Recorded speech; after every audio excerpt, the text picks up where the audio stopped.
আমার জন্য তো একটু চ্যালেঞ্জিং, যেহেতু ওরা রুম করে খেলতেছিল, বাট মানে আমার মাইন্ড নিয়েই খেলতেছিল তারা। অ্যাডজাস্টমেন্ট আছে গিয়ে দেখেন, পাওয়ার প্লেতে দুইটা রাইট হ্যান্ডই, আমার জন্য তো একটু চ্যালেঞ্জিং, যেহেতু ওরা রুম করে খেলতেছিল, বাট মানে আমার মাইন্ড নিয়েই খেলতেছিল তারা। বাট যখন 5টা ফিল্ডারের বাইরে থাকে তখন তো একটু ভালো প্ল্যান করা যায়, বাট আমি ওই প্ল্যানটাই ট্রাই করার চেষ্টা করছি, যে আমার স্ট্রেংথ যা ছিল আমি ওটার উপরেই গেছি। হ্যাঁ, দিন শেষে ভালো জায়গায় বল করছি, মিডিল ওভারে ভালো বল করাতে ওদের দেখা যাচ্ছে আরও 20-30 রান কম হয়েছে, বাট মিডিল ওভার অনেক ইম্পর্টেন্ট ছিল।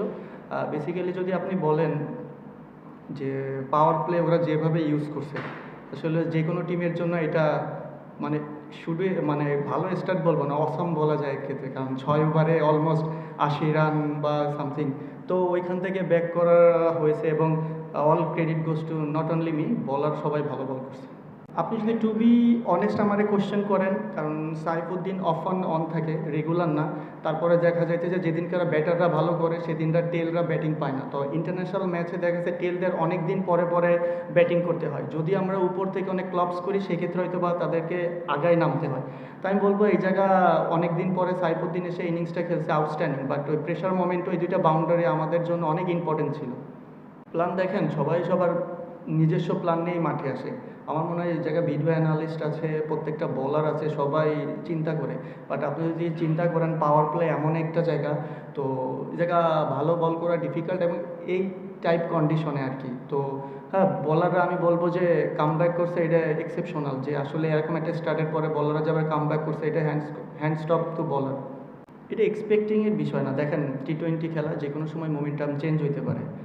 ওরা যেমন 6 ওভারে 80 রান করে 1 উইকেট ছিল, পরে ওরা অত রান করতে পারে নাই, বাট ক্রিকেট এমন, এনিথিং ক্যান। তো সবাই প্রিপেয়ার্ড থাকাটা খুব ইম্পর্টেন্ট আমার কাছে মনে হয়। না, এমন কোনো কথা হচ্ছিল না, যেহেতু বল টু বল খেললে আমরা একটা বাউন্ডারি হলেই জিতে যাবে, এমন কোনো কনভারসেশন হয়নি যে ক্রিটিক্যাল। নর্মাল যে একটা বাউন্ডারির খেলা ছিল। আসলে এই কোশ্চেনটা হয়তো বা আপনারা হেড কোচ দিতে পারবে, আমাদের ক্যাপ্টেন দিতে পারবে, আমাদের টিম সিলেকশন যারা আছে তারা দিতে পারবে। দেখেন, আমার কাজ আছে খেলা। তো আপনি যেটা কোশ্চেন করছেন যে আমার জন্য ডিফিকাল্ট, আসলে সিম্পল আপনারও একটা আমি কোশ্চেন করি। আপনি যে চ্যানেলে চাকরি করেন, 1 মাস এই চ্যানেলে 1 মাস ওই চ্যানেলে চাকরি করলে অবশ্যই আপনার জন্য এটা কমফোর্টেবল না। সেম থিং আমার জন্য ডিফিকাল্ট, বাট চেষ্টা করতেছি। এটা নিয়মিত না, এটা দেখা যাচ্ছে আপনি 4 ওভার বল করলে হয়তো বা 1-2 ওভার আপনার খারাপ যাবে, বাট দেখা যাচ্ছে সেই সময় আপনার যে এক্সিকিউশন করতেছেন ওটা পারফেক্ট হয় না। বাট আফটার যে আমি 3 ওভার এক্সিকিউশন ভালো করছি, এটা এক্সিকিউশনের উপর ডিপেন্ড করে, এবং অল অ্যাবাউট সিচুয়েশন কি ম্যাটার করে ওটার উপর ডিপেন্ড করে আমি চেষ্টা করি।